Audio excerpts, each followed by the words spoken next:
some people get on here. Maybe a lot of them are here, so we'll see. Alrighty. Like we got some people here.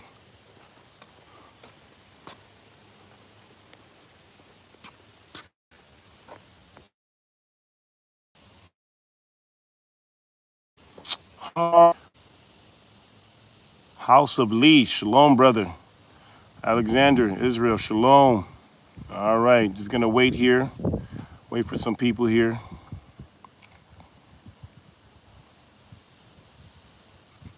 Guys, I got a good story here. Yep, you guys see the title. If you haven't seen the title already, Straitway is using me for my house. Yes, sirree. Okay, we got 10 people. I'm gonna start. So guys, here's the deal. So you guys see the house. I was having breakfast with Elder Rufus. I think I just saw him on there. And I was talking about how it's so interesting, and even Pastor Dow, that I was willing to give up the house when I first came into the truth. When my ex-wife left me, you guys know the story. But when she left, I was going to say the family can stay here. I'll leave. I'll get me in a painted house. This is a big home. A lot of maintenance, not just financially, but just elbow grease, just to keep it nice, you got to actually put some work into it and everything. So she gave it up. But here's the crazy part. I wanted to share the story. Kind of remind me of a story with Joseph. Joseph was sold into slavery. And when he was sold into slavery, he was a slave to a Potiphar house. And then so that when the great famine came, all of a sudden, because of the gift that Yah gave him through a dream and the wisdom to be able to prepare for that famine, he was able to prepare for the time of famine. So during the time of 7 years of prosperity, and then there was 7 years of famine, and then Israel eventually came there and eventually stayed there in Gershon. I think I'm pronouncing it right. But anyway, and I think of my situation when I was in Christianity.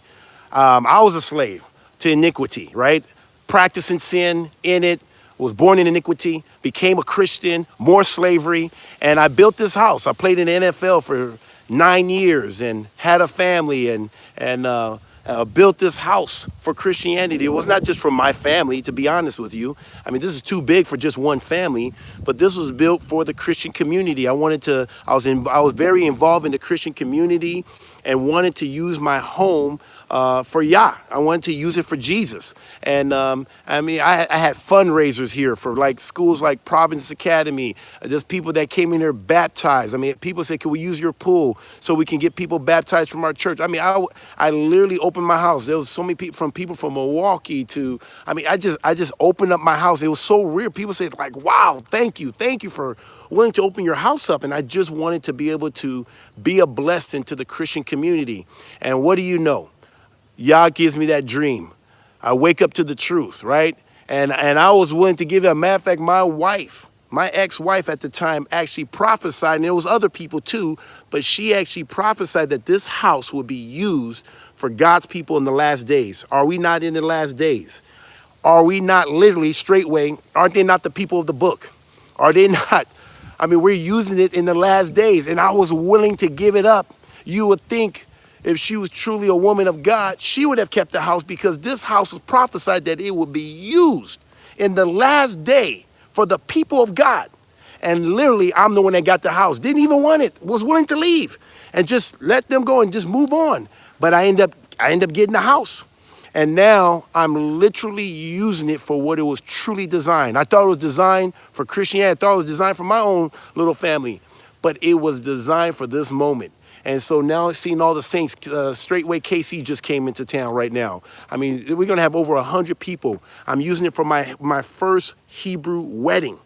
I mean, this is beautiful, and we've used this before. So anyway, guys, I just wanted to just let you guys know, you never know the things that you have done. I was talking to Elder Rufus, and we were just talking about just when we came into truth, and just hearing his story about how involved he was in Christianity, like just the things that he was doing, but how all the stuff that we have all done prepared us for such a time as this. And so, guys, you never know. Do not frown or look down upon what you're doing now. Whatever you're doing today may be preparing you for tomorrow. And so, and matter of fact, it's not will, but it will. But you just don't know how it's gonna look like. It's not, it will. But if you're faithful in those things, that's why I always tell people, be faithful in the little things. If you're not faithful in the little things, you're not gonna be faithful in the big things. If you're not faithful in something that's less value, who's gonna give you something that's more valuable? And I just thank God that I had a heart to be faithful in those things and to try to treat it with care, because now I get to do it at a high level for the people of Yah. And so, anyway, so yeah, Straitway is using me for my house, but guess what? I want them to use me for the house. I'm glad that this house could be used for such a time as this. They've been a blessing to me. I'm glad I can be a blessing to them. And I'm glad that when the saints do come into this area in Wisconsin, they can reside here at Straitway Praise Land. So, guys, man, this is so beautiful how Yah works. Matter of fact, I want to show you guys what we're doing here. Look at, because some of the saints came here, we getting some work done here again. Because I knew there's going to be a lot of children here. Let me flip the coin. Let me flip this here. Look at this. You got the guys out here working on the mulch here. So you know we were putting mulch for the landscape, and now we're putting down children's, I guess they call it playground mulch. So this is the mulch that we put down here so that they can be able to play. Look at this. We got brother Leslie here. We got brother Freddie, like always. I mean, they laying down. Look at that. They're getting some work done here. So, hey, you got to take advantage. These Hebrew Israelite men, they can't just come here and relax. I'm just telling them to relax, and so I have to create work here. Because if you don't, man, they get upset. I mean, can you believe that? I mean, you think they'll just come in here, chill, relax. All right, guys, I'm back. Hey, sorry about that. I got too far from my Wi-Fi, so I end up losing connection here. But anyway, guys, I just wanted to tell you I had to create work here. So you guys can see that's the playground. So that is the guys doing some work here. So anyway, guys, I just wanted just to end up on this note and say, guys, I'm very fortunate that Yah was so gracious to allow me to be able to just use me for such a time. He was already, he knew me before I was even, before the foundation of this earth, right? And he knew. He put me in the family that I was putting, he put me in the neighborhood and all the things that I've experienced, right? For such a time as this. And so I'm just honored that I was able to answer the call. Many are called, but few are chosen. And humble beginnings. I understand, and I'm telling you guys, all of this will prepare you for the kingdom. And so, Ken and Richard, we were talking about, one of the things that me and Elder Rufus was talking about is that when Jesus told the rich man, it is easier for a camel to go in the eye of a needle than it is for a rich man to make it to the kingdom of heaven. And one of the reasons why is because I had a lot of influence in this community. I still have influence, but not the influence where I'm being used by the system. But now I'm being used by the kingdom. And so, but I had a lot of influence. And to give that up, I had to give up a lot. I had to give up influence. I had to give up my family. I had to give up money. I literally gave it up for the kid. Guys, I didn't give this thing up because I just went crazy. I gave it up for the gospel. I gave it up for the kingdom of Yah. And so it really matters on what you're giving things up for.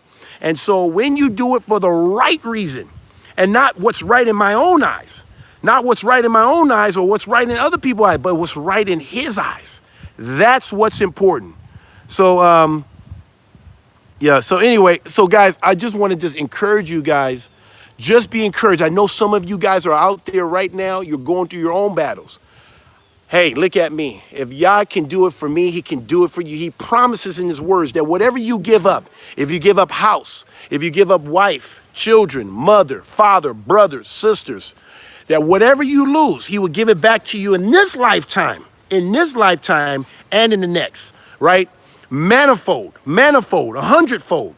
So guys, be encouraged, guys. This has been a long time coming. I've been in this walk for 2 years. And I'm telling you, when Jesus says in John 15 that the world will hate you, when you are the world, they will love you. Guys, I'm in the community, Green Bay, Wisconsin, Hall of Famer, right? Packer Hall of Famer. They worship the Packers out here. I was loved by these people. Loved. When I say I was loved, respected wherever I went. And now wherever I go, they run. Why? Because I was chosen. Literally chose me, plucked me out of the world chose me for his own, sanctified me, right? And when you do that, now they will hate you. Why? Because they hated him first. Hey, no servant is greater than his master, right? I am a servant of the Most High. I am a servant of the Most High. And so if they hated him, they're going to hate you. And so you got to be expected that when you do this walk with the Most High, you will be hated. You will be hated. And if you want to know what it was like to be hated like Jesus, walk the way he walked, live the way he lived, talk the way he talked, and you will see the hate. I'm talking about it's bad. It's bad. So anyway, guys, I'm just so happy to see my family. I just saw Straitway KC come in. Look at their bus. Straightly, I mean, just to be able to have the accommodations. You know, another thing too I got to share here. This is another thing that's so cool. I can only imagine what it's like to be Yah in this sense. I built this house. I literally built this house, and I had a purpose for the house, right? I had my own vision. I designed the house how I wanted it to be used, to be able to have the main house, to be able to have a place for fellowship, to have a guest place so that you never know you can be housing angels, right? And so when you see it being used, something happens right here. Something happens where you just feel good, like, wow, it is being used exactly the way it was designed to be used. Can you imagine? When we walk this walk, when we live things according to Yah, how pleased it says it pleases him when we keep in his commandments, when we actually are doing what we were created to do, to worship him, to love him with all our heart, all our mind, all our soul, and to love our neighbor as love our brother, love our neighbor as love ourselves. So guys, I'm telling you, it is a beautiful, I mean, just to see this home, your brother-in-law, I gotta move closer, guys, okay. I'm getting closer. Guys, give me a, I'm gonna try to get closer to the house here. Guys, give me an 8 if you guys can hear me. Because then I know you guys hear me, because I could easily say 10, but 8. Can you guys see me? Can I even see the, okay.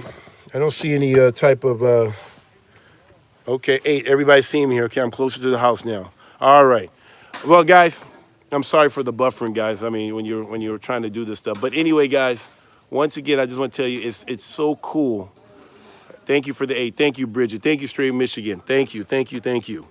But I want to tell you guys, it's a joy when you know that you're doing Yah's work. It's a joy when you get to see the very thing that you built, that you sweat, and to see it being truly used the way it was designed. Yeah, my natural family left me. My ex-wife left me. My children left.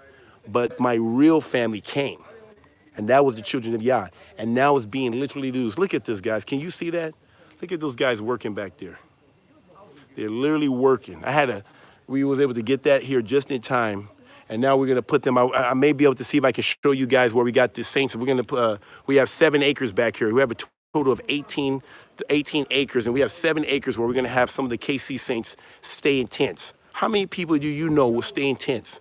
Just to come out here to support you and stay in tents. Not to me, not in Christianity. No, sorry. So anyway, guys, I'm gonna get back to work.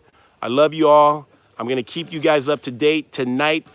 You guys may see me again live, me and my Ishaya, Sister Bree. We're gonna be going to the Packer game. We're gonna see some people worship. Man, okay, cult. We're going to a cult. To a cult facility called the Green Bay Packers Lambeau Field tonight at 7 o'clock Central Time, 7 p.m. Kansas City Chiefs and the Green Bay Packers will be playing. So obviously I picked that game. It just happened to work out the way it worked out. But you know that Sister Bree is from KC, Kansas City. So this is the first time and the only time I'm going to give her permission to actually go against my desire. Because a woman's desire should be unto the husband. So I am going to give her permission to root for her team, the Kansas City Chiefs. And I'll be rooting for the Green Bay Packers. And of course, I will come out on top, but it is preseason at the end of the day. But I have given her permission. So if you see her wearing the Kansas City Chiefs shirt, and I'm wearing the Green Bay Packers, because you know we're supposed to be one. How can two walk together unless they agree? Right? So we do agree that we're going to root for our respective teams. So she's going to be rooting for the Kansas City Chiefs, and I'll be rooting for the Green Bay Packers. And then after that, we will leave as one. We'll come in with two different teams, but we'll leave as one. All right. Only in Hebrew you can do this stuff. Only in Hebrew. All right, guys. I love you guys. This is awesome. You guys are seeing the countdown to the big day, September 1st. Me and Bree will tie the knot, and we'll be doing this from a biblical perspective. The wedding's gonna be beautiful. We're gonna do a rehearsal. Pastor Dowd's here. We're gonna do the rehearsal, and guys, it's not gonna be your typical European wedding. We're gonna try and make this as biblical as we can. Hey, and then maybe give you guys ideas. So when you guys get married, for you single people out there, when you guys get married, maybe you take it to the next level. You guys make it better. But never seen what I'm about to do, but we're gonna do it. All right, you guys enjoy. And remember, be faithful in the little things. Shalom, shalom.